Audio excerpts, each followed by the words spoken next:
Hi, my name is Chris and welcome to the Zero2VR YouTube channel. So a few weeks ago, I was still working for an insurance company, but now I'm unemployed. So I'm looking to kickstart a new career, strapping Mark Zuckerberg's plastic to my face and launching an independent virtual reality development studio. Please subscribe to follow along to what is likely to be a very interesting journey. So, a bit of history about myself. For over 15 years, I've been an IT industry professional, as well as a gamer and lover of all things technology for over 30.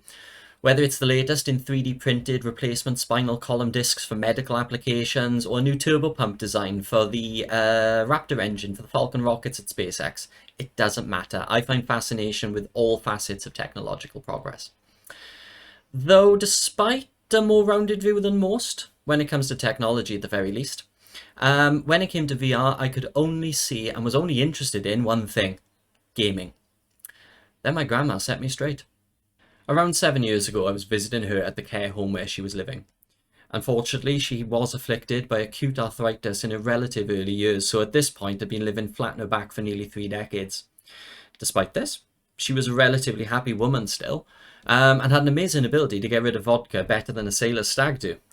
Though towards the end, this did mean that her worldview was mostly shaped by television, and conversations could often take fun and interesting twists. That aside, this one visit, she asked me a left field question even for her. "So what's this Oculus thing I saw on the news then?" Or something like that, I forget exactly how she asked.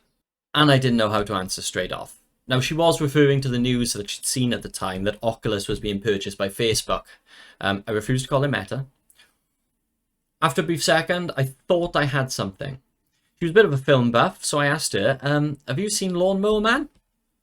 Not great, I know. But I mean, I was hoping she had. How else could I explain to somebody who had never even turned on a computer what virtual reality was? After a brief moment, ignoring my question, she pondered and then came back and went, "So, is it like you put it on your head and you're somewhere else?" Yeah, that's exactly what it is. Or at least as an idealistic description, as good as it's going to get. So now, instead of looking at the wild Doom 3 demos of people eviscerating demons in ways I could only envy, I now saw it as an entirely different form of escapism to a proportion of the population I hadn't considered VR's potential positive impact on. So why me and why now? The main appeal of VR for me has always been being able to experience new and interesting spaces or environments. This is close to a hobby I've had since I was a teenager, where I've made mods and maps for various games, one being Warcraft 3, another being Delta Force Land Warrior, and some of the things I've contributed to maps that other people have made are still in play today within the Counter-Strike community. Crafting something that others can take enjoyment from, and finding enjoyment in that is what appeals to me back then. It still appeals to me now, and is a base instinct that is certainly not limited to VR and the wider gaming industry, but is about the only area of crafting that I would consider calling myself an artist. If given a paintbrush and a canvas to express myself, Blue Peter would thank little Chris, age 35, for his efforts. The cat and ceiling would be different shades of rainbow, and the canvas would be mostly indifferent to my efforts. I think I will stick to making virtual worlds. So as well as the motivation I just mentioned, I just needed two other really simple, easy to gather things: time and money. For years since thinking of doing this, I struggled with my full-time job. Not in a will I be able to eat this week type of way, but I certainly couldn't afford to go part-time and dedicate the rest of my time then to learning and developing VR. If I wasn't successful, I would always have regretted not giving virtual reality development 100% of my efforts, but I couldn't give it 100% of my efforts whilst I didn't have the money set aside to give me the time. It was a bit of a quandary. For a few years now, I've had the idea that I want to build, or at least one of them, wholly inspired by Grandma's question, but I've been unable to make the crossover to virtual reality development.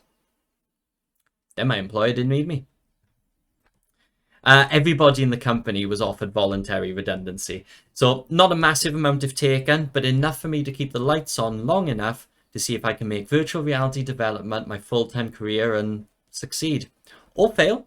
So this channel, as well as containing development logs for myself showcasing what I'm currently working on, I hope to also include some reviews of Unreal Engine plugins that I will be using throughout my development career, and hopefully as well some interviews with other industry professionals or amateurs seeking to get into the industry like myself.